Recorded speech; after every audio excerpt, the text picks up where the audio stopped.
আসিয়া আল্লাহর সামনে একবার মাথা নত করেছে, পৃথিবীর কোন শক্তির সামনে মাথা নত করে নাই। আসিয়া এবং ফেরাউনের ফিনান্স মিনিস্টার, অর্থমন্ত্রীর বিবি লুকিয়ে কালিমা পড়েছে, সাইয়েদনা মুসা আলাইহিস সালামের উপর ঈমান এনেছে। ফেরাউন শুনে দুইজনকে ডেকে নিয়ে আসলো।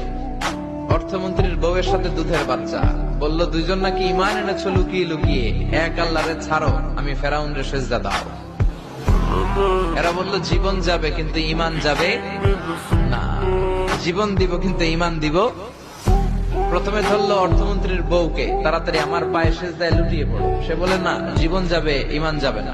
বললো তাই নাকি, দেখি তোমার ঈমানের কত পাওয়ার। জল্লাদরে বলল কড়াইয়ের ভেতরে আগুন গরম করো, তৈল গরম করো, দুধের বাচ্চাটারে টেনে নিয়ে তেলের মধ্যে ছেড়ে দাও। কল্পনা করতে পারেন, দুধের বাচ্চাকে মায়ের বুক থেকে ছিনিয়ে নিয়ে তেলের মধ্যে ফালাচ্ছে, বাচ্চাটা রোস্ট হয়ে যাচ্ছে, আর বাচ্চাটা বড় মানুষের মতো মাকে বলছে, মা চিন্তার কারণ নাই, এটা উত্তপ্ত তেল নয়, এটা জান্নাতের বাগান। ভয় নাই মা, তুমি চলে আসো, তুমিও লাফিয়ে পড়ো, শাহাদাতের পেয়ালা থেকে মিষ্টি সুধা পান করো। মহিলার ঈমান আরো বেড়ে গেল। সে বলল আমি, জীবন যাবে ঈমান যাবে। ফেরাউন বলল তোর ঈমান কত আমি দেখে নেব। এই মহিলাটাকেও উত্তপ্ত তেলের মধ্যে ছেড়ে দেয়। বাকি রইল ফেরাউনের বউ আসিয়া।